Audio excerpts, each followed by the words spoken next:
Welcome back, everybody, to another edition of the Prospect Profits live show here. We are on the NFL Draft Bible Podcast Network, so make sure you check that out, as well as the other fantastic shows on there. But today we are live on the NFL Draft Bible's live account. But excited to be here, excited to talk about some college football reactions that we've got for the year, some early risers in the NFL draft for next year, as well as just some players that have impressed us. I'm here, as always, with my co-host, Lorenz Leinweber. Unfortunately, no Jack today. He is out traveling, but we will get him back, I believe, on Saturday for the tailgate show. Before we get into anything else, Lorenz, how you doing, man? Yeah, I'm doing great. I feel like it's been forever since I've been on a Profits show. Just been on vacation. Couldn't go last Saturday for the tailgate. So it seems like ages, but it's really probably been a week and a half or something like that. But I'm definitely excited to be back to chop it up. We now have some actual college football topics. Right. Which is exciting. You guys know we'll be ramping up the draft talk as soon as we can. So we're getting into some risers here today. And there were some pretty easy names. There were a lot of names to pick on, or a lot of names to pick. Not to pick on. We don't want to be picking on these guys necessarily, but so yeah, it's an exciting start to college football, and we'll get you some of the names that you need to know if you didn't know them already. Yeah, we missed you on for Tuesday's podcast. Talked a lot of college football. Unfortunately, excuse me, you weren't on there, so I had to talk with Jack, who is not very college football literate, I guess, so far in the season. He hasn't been able to watch a ton of college football yet, so it was more so the people had to just listen to me talk, which was I'm sure they weren't. Which that'll work, Yeah. At least they can for once listen to you talk without me cutting you off like I just did again. But it's all good. Hey, let's get into it. We each picked 3 players. We'll kind of discuss how they have played throughout the year, how they have risen their stock a little bit as we go into the 2022 cycle here.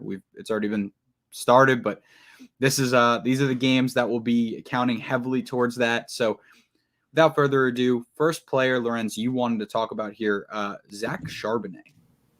Yeah, Zach Charbonnet, a little plug, just got a scouting lens out on him. Fun fact, all 3 of the guys I'll be presenting already have a scouting lens out, so whoever's watching and just listening, a subtle plug. Yeah, just go to si.com/. Just type scouting lens into Google. That's the coolest thing about this, that you can just find them right there, which is just awesome. But now on a serious note, Zach Charbonnet transferring over. Yeah, I love the John Daly.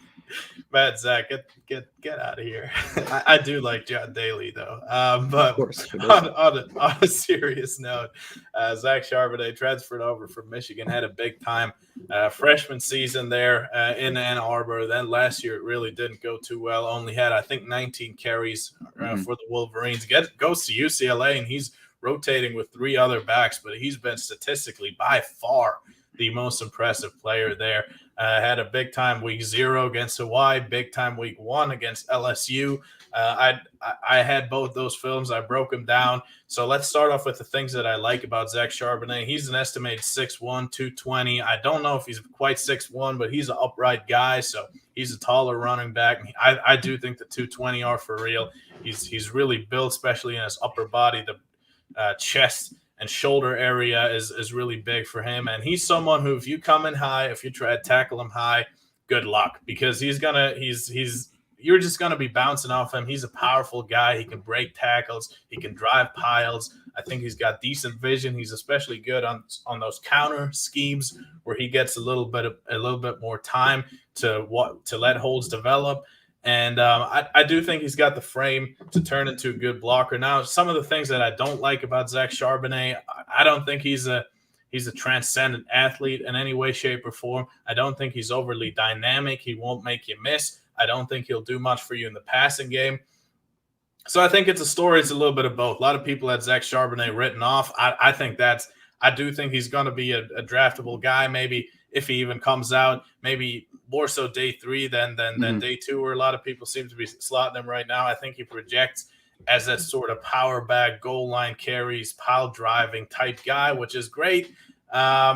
Just not the type of RB1 that a lot of people are making him out to be based off of two performances. Those were two good performances, but man, I got to give it up to the UCLA O-line too, because they were bullying LSU, which that's a decent defensive line, being honest. That's not too easy to do. But Zach Charbonnet is definitely back in college football, and he's back as a draftable prospect.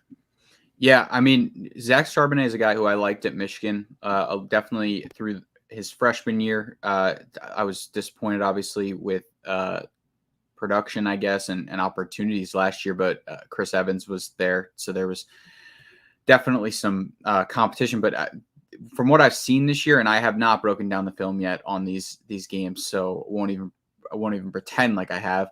But I saw a little bit of that first game against LSU, and he looked impressive, and I'm excited for him. I hope he stays another year. I'd like to see him there one more year, but I think you're right. I think draft wise, he's a round 3 guy, but it's a guy that I would feel pretty confident taking on round 3. Guy who I think could stick on a roster for a little bit. But an interesting name to look out for this year, obviously, as we go. We got 10 more games probably for UCLA left. I do have to say I got to shout it out on the podcast, but in case anyone didn't, listen to that.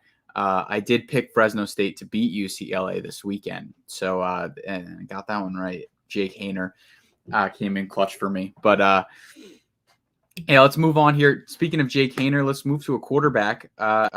Potentially the most impressive quarterback so far throughout this college football season has been the transformation of Matt Corral here. And I shouldn't say transformation, because you saw this in some games last year. The problem is it would be some games where he was dominant and some games where he looked lost out there. He just looks like the game is slowed down for him this year. It seems like he's really playing within himself. Obviously, taking runs, had that 4 touchdown game just with his legs. And it wasn't super impressive when you look at the runs. I mean, they were like 11, 12-yard runs, no big deal. But it's that he was taking those easy yards instead of forcing plays. He looks like, he's got the arm. We knew he had an arm. We knew he had some skills as a regular pocket passing quarterback. Question is, could he keep himself contained? And in the beginning of the season, I gave him a 3rd-round grade. Thought he had all the skill set to be a quarterback in the NFL. Just question is whether or not he could really play within the offense, and he has, and he's played very impressively this year. I'm not saying that I'm moving that 3rd-round grade up to the number 1 overall pick. Let's give it a season. I will definitely reevaluate him after the season. And he's definitely moving up my board, though, when you're just talking quarterbacks. Way more interested in him as a quarterback. If you start to talk about some of these other prospects, like, Desmond Ridder, I'm a little bit more interested in Matt Corral than Desmond Ridder. Keaton Slovis has fallen, has not looked great. I'm not saying that I'm dropping him, because of course I had him high before the season. I'm not saying I'm taking him out of but he hasn't looked great. Is it possible that a Matt Corral at the end of the year could start to jump some of these guys? Absolutely. I'm excited to see what he continues to do this year. But Lorenz, before we move on from Matt Corral to a guy who I really do like that you're going to bring up, I got to talk about this on the pod. You weren't here. Matt Corral, Heisman. What are your thoughts? He could be. I do think he's done a great job this season, and I love this Ole Miss offense. Every time I watch Matt Corral, I was going to say too. Jonathan Mingo had a great game last week, and you weren't there to talk about it. Don't even get me started. But I mean, if you got quarterback tossing 7 touchdowns or whatever, how many he's been throwing every week, you better have a good game as the, I guess, de facto number 1 receiver there. But I love this offense. That's the one thing that I always come away very impressed with watching Matt Corral. I love the way that Lane Kiffin is able to scheme up open throws, and Matt Corral's done a great job of not making mistakes and has done a great job of hitting his throws. And if there's just nothing there, he's taken off, using his legs, and he does have a good arm. I still think and I do think all of that puts him as a Heisman candidate. And hey, if he keeps this up, congratulations. He's going to win the Heisman because what he's been doing has been ridiculous from a college sense.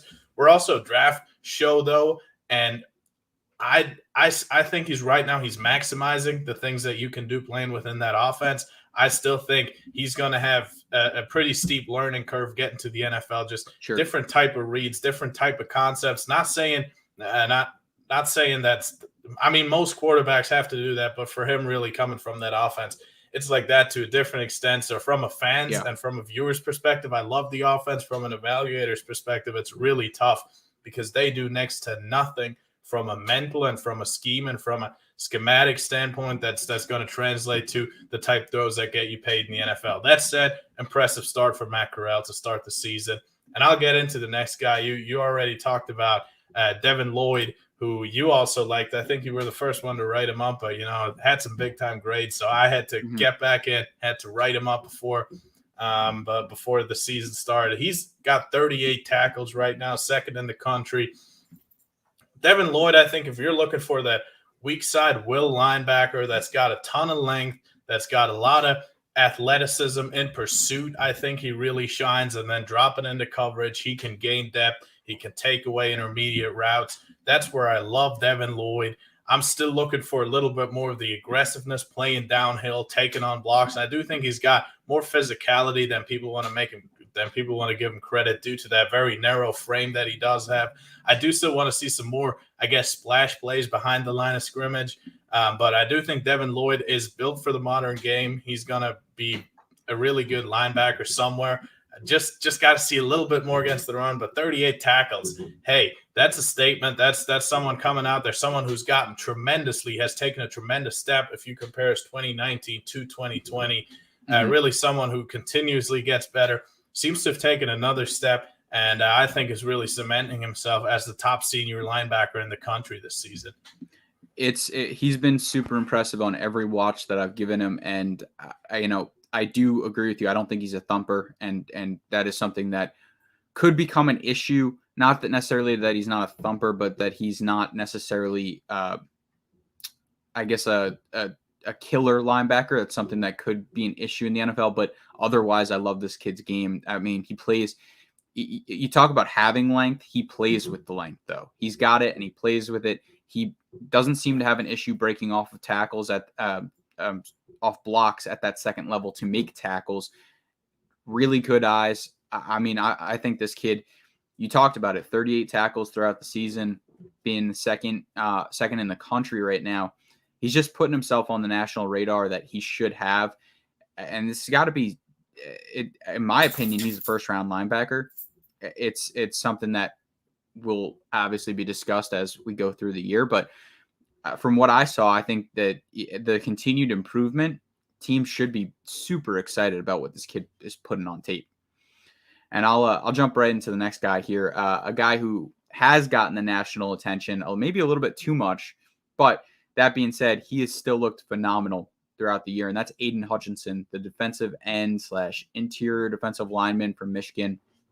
He's played defensive end there, and I think that he still can do that in the league, but has a little bit of more of a bulkier frame where he could probably kick inside to that 3 to 5 tech if it fit the scheme at the next level.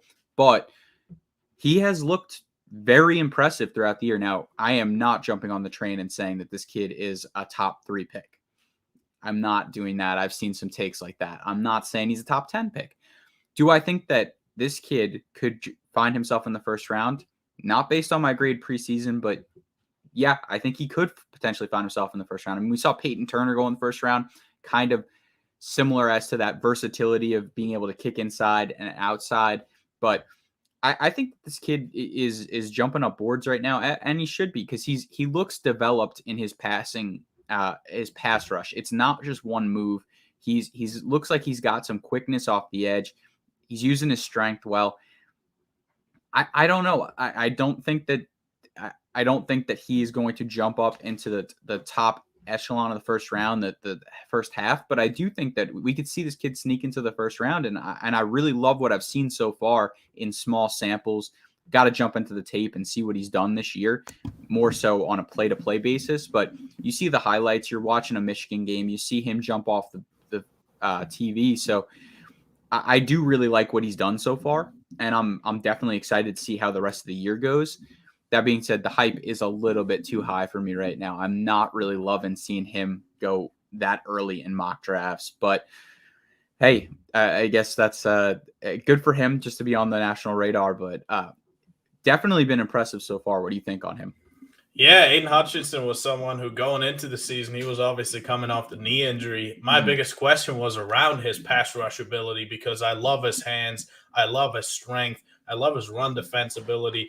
Really, someone who you look at Michigan defensive linemen, their hands are always really good. They're always good run defenders, but I don't think I saw the type of juice that he's showing right now off the edge as a pass rusher. And will he ever be a pure outside track, bend the corner type guy? Absolutely not. But I think he's showing enough and even more than enough of an ability and off an athleticism off the edge to potentially threaten some NFL type tackles, which is awesome to see. Everything else was really there from a hand usage and run defense perspective, as I said, and he's taken that step forward, playing more to his athleticism, which is great to see. I had some concerns about him being a first-round pick. I don't really have those anymore because I do think he's shown enough to be in that back end of the first round in a great defensive line class, and especially for those edge defenders.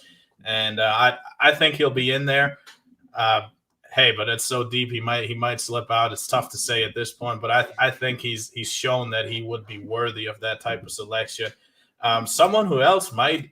I mean, we're seeing the rumblings where we're seeing some people saying, hey, is this a first-round tight end with really Jaleel Billingsley's slow start to the season? Trey McBride has really taken over as that big-time tight end potentially in the draft. He's got 30 receptions for 339 yards, 12th in the country when it comes to receiving yards. Don't quote me on that. Might be 14th. I just looked it up earlier. It's either one of those two, but it's impressive for a tight end that he's someone who I love watching. I mean, the first thing that pops off the tape is his blocking ability, his leg drive, his ability to hang on. He can finish, really impressive there at Colorado State. But then he's a good receiver. He pays attention to detail in his routes. He's got great hands to go up and get the football, really strong hands throughout contact as well. Not the biggest guy at around 6'3", but he plays the game very well. I think he's an above average athlete. I don't think there's nothing game breaking with Trey McBride, but if you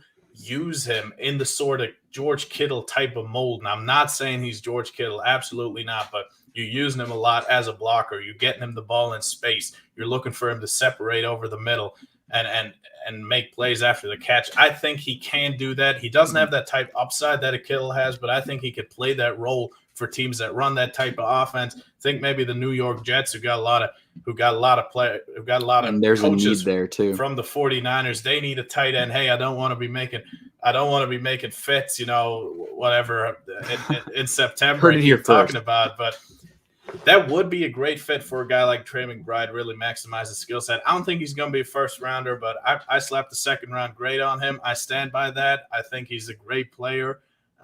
Little bit limited, but he's going to be a good player in the NFL. Just not a first round type guy. You just got to be special to get drafted in the first round as a tight end. Yeah, I mean, that's interesting, though, that the Jets do have an extra – I mean, they've got an extra first as well, but they got an extra second next year. How sick would that be if we find Trey McBride with Zach Wilson? Someone clip this. Someone clip me saying this on September 23rd. Yeah. When it happens, you heard it here first. But no, Trey McBride has looked and again, I have not dove into the tape on him, but the couple instances, highlights I've seen on Twitter, looks good. I mean, I'm not gonna base an opinion on the highlights on Twitter, but hey, you see them. He looks impressive, and he's definitely someone. He's a senior, correct? We could definitely see him down in Mobile. I would assume, almost guaranteed, we'll see him down in Mobile. He should be coming out to Pasadena, California, granddaddy of them all, Rose Bowl Stadium for the NFLPA Collegiate Bowl. Just saying. Right. I mean, I might congratulations, be biased, by the way, having been able to give Lorenz a scouting consultant for the NFLPA Bowl. That's seriously an awesome thing for you. So congrats, well deserved. But yeah, hey, Trey McBride, just go, you got your biggest it, fan, and thank you over here. There you go. Yeah, biggest fan always right got over a there. point. Different. Go out to Pasadena with him. It's beautiful out there. So, but no, that's excited to see what Trey McBride does for the rest of the year. It is super impressive that a tight end is ranked that high nationally based on receiving yards. I'm really disappointed in what Jaleel Billingsley has been able to do, but he's kind of hasn't really gotten the opportunity to do much. But he's in the doghouse there a little bit, but I think he's getting out of it. Nick Saban's he got that touchdown last week, and it's going to be exciting. His season starting 3 weeks later, but I think he's still going to be real impressive. Who's your last guy, Alec? Yeah, sure. For last guy is someone who I was really intrigued about preseason. Kind of got off to a little bit of a slow start, but Drake London, the wide receiver for USC, I think dropped off of people's radar way too fast. And I really like what this kid can do. He's got size and he's got the movement abilities. Now, he's not the elite route runner that you would look for. Obviously, we're not talking about the DK Metcalf size and speed combo. We're not talking about the Michael Thomas, maybe size and quick movement ability, I guess, on the inside. But similar to a Mike Evans type player, where I do think he can be a legit player in the league. And he had a big game last week with Jackson Dart, which, by the way, is what a phenomenal quarterback name. Someone's got to talk about that. But Jackson Dart, the backup quarterback for USC after Keaton Slovis left with an injury, comes in and just starts flinging the ball around. And Drake London had a great game because of it. And I think that's what he's going to do for you. You kind of have to open up that offense a little bit more for him. He's not going to be, you're not going to just be diming to him on short yardage plays. You got to just let the offense open up for him. And he had a great game. And I'm excited to see him throughout the year now, because I don't think Jackson Dart is going to get too many more opportunities, but Keaton Slovis has had injury concerns. It is very possible that he could miss some more games. And that offense just seems to, I'm not saying it's more efficient, but it was a lot more fun to watch than mechanical Keaton Slovis throwing the ball, who I still like. I still like Keaton Slovis a ton. It's just a little bit more of a mechanical, like in rhythm quarterback, whereas Dart just seemed to just fling the ball around, which was kind of fun. But Drake London was a huge contributor to that, and I'm excited to see him now go into the rest of the season. Hopefully, get some more opportunities. This is a kid who I had as a potential first round, like that cutoff first round, second round type receiver before the season. Is it possible I missed on him? Sure, but I still think he's at least a second round receiver. And I have not been seeing him, and maybe it's just because I haven't been paying attention to a ton of draft stuff, but I haven't been seeing him really in conversations for, before the season, he was in conversations for wide receiver 1. Now I'm not really seeing him in those conversations at all. I do think that he's someone who should be at least talked about on that back end of the first, early to mid second round spot. But what do you think on what Drake London's been doing? I mean, he's someone who, you talk about impressive size. He's got all of it, and he's got some movement skills at that size. Transitioning from he was playing in the slot a lot, which is weird for a player of his skill set, but he was doing well. Now playing a lot more on the outside. He's getting those deep shots, getting a chance to compete in the air, which is great for him. I think if you got a plan for Drake London, he can be a really good player in the NFL. And hey, man, like if you use him in that Mike Evans type mold, where he's not going to have a big game every week, but if you do get the matchups, if you do get the looks, and if you do get the single teams, he's going to be a good NFL player. And I like the traits a lot. I am really excited to see how he progresses as an outside receiver. Still someone who's young, who's inexperienced, but man, the traits are off the charts. And you talked about it. So deservedly so. He's a legit riser in this process. Yeah, and it's hard to say riser, because it seems like he's almost fallen and now is just coming back to where he was at. He's being remembered. He's remembered. NFL draft remembered. So that's all we got today. We got those 6 on Thursdays. Stay tuned throughout the season. Thursdays, we're going to be bringing you some scouting stuff. When Jack is on, he'll be able to bring some NFL takes, some NFL perspectives on what he has seen from young NFL guys or just guys who have impressed him there. Lorenz and I will be able to bring you some college football guys that are rising for the draft. Sometimes we may do fallers. Sometimes we may do guys who are just impressing us. Either way, we'll be bringing you some scouting stuff on Thursdays. Stay tuned for Saturdays, where we'll have the NFL Draft Tailgate Show NFL Draft Bible Tailgate Show. Stay tuned for that. Lorenz and I should be on Saturday, right? You're on Saturday, right? Yes, Jack sir. will be there as well. So stay tuned for that. Excited for a whole season's worth of NFL Draft Bible Tailgate. I didn't get to do it last year, but it's a lot of fun. So start your Saturdays with us, and then we'll also have the podcast releasing every Tuesday. Stay tuned for that. For our NFL and college football reactions from throughout the weekend. Anything else, Lorenz, before we get out of here?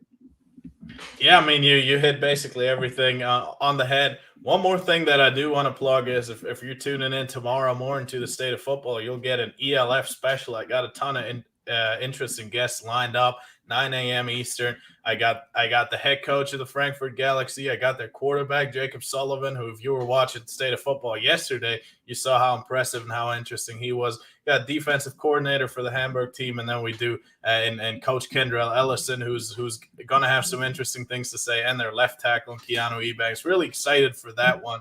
That's going to be – that was kind of my baby for the last couple of weeks, trying to get guests, and I hope people tune in.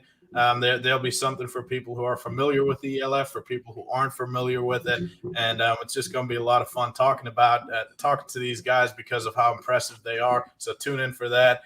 Go to the website, check out everything we do, check out the Tailgate Show, and we'll talk to you guys later. We'll talk to you guys on Saturday. There we go.